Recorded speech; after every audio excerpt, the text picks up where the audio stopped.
This no-bake chocolate biscuit cake is one of the easiest cakes to make. Doesn't require an oven, but is still so delicious. Welcome to Recipes by Karina, where I share with you how to make classic and simply delicious recipes.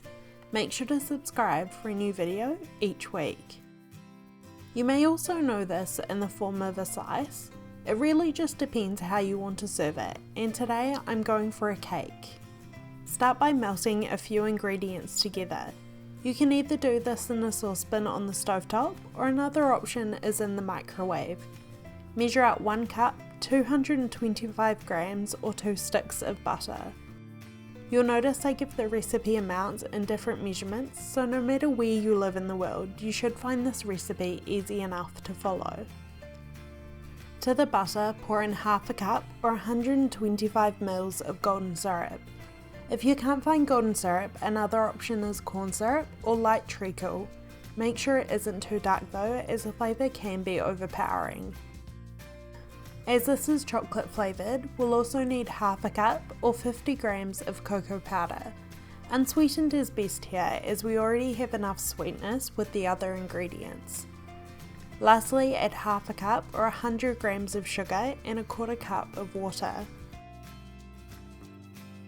If you'd like the full recipe for this chocolate biscuit cake, it will be on my website, as well as the full measurements listed in the description box below. I have so many other no-bake recipes for when you just don't want to turn your oven on.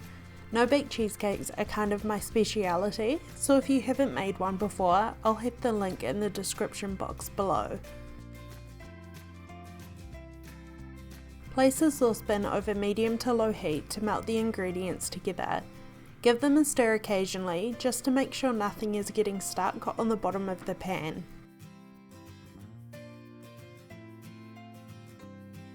The main ingredient in this cake instead of flour is biscuits, and there are a few different kinds you can choose from.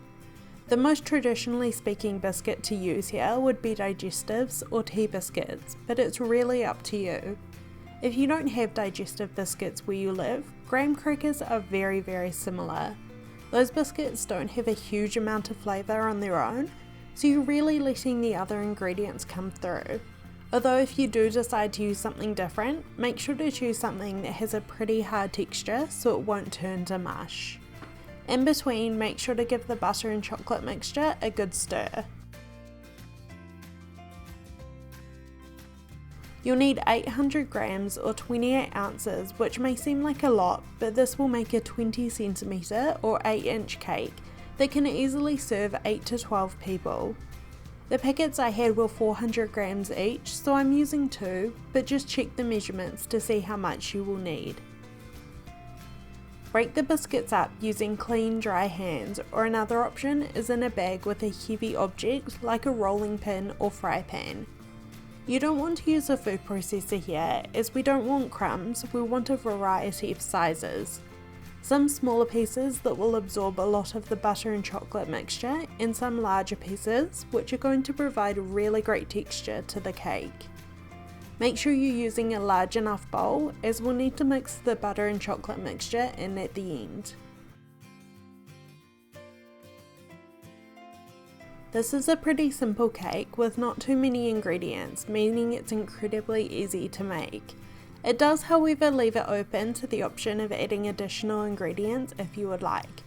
A few options would be nuts like hazelnuts or almonds, dried fruit like cranberries or raisins, or even something like Maltesers or other chocolate. Anything you think would add great texture as well as flavour. By this point, your butter and chocolate mixture should be ready. Check it's completely smooth, no lumps of unmelted butter or other ingredients that haven't quite mixed in, and set to the side to cool for a few minutes.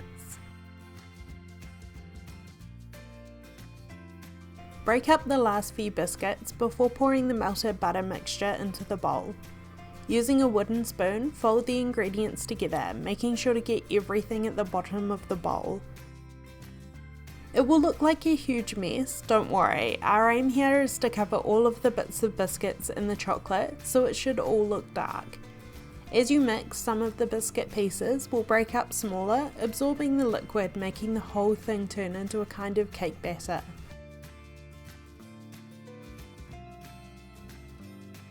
Pour the biscuit cake ingredients into a lined 8-inch or 20cm springform cake tin. Using one of these makes it so much easier at the end to remove the cake. Using the back of a spoon, press the cake down quite hard, removing any gaps underneath and compacting it so it holds together as it sets. Place the cake in the fridge to set while we make the topping. To top the chocolate biscuit cake, I'm using sweetened chocolate ganache. It's a little more luxurious than just a standard chocolate icing, but it needs a bit more sweetness than a standard chocolate ganache. Measure out a cup of cream and heat it over medium heat until just before it comes to the boil. Remove the cream from the heat and pour it over 200 grams or 7 ounces of a good quality 50% dark chocolate that has been chopped into small pieces. To the cream and chocolate, add a cup of powdered sugar or icing sugar. These are both the same ingredient, just different names depending on where you live in the world. Give the ganache a good stir until it comes together and the chocolate has completely melted. Remove the chocolate biscuit cake from the fridge and top with the ganache. Using the back of a spoon, spread it evenly to the edges. The cake will need to be refrigerated for at least 6 hours to set completely or overnight.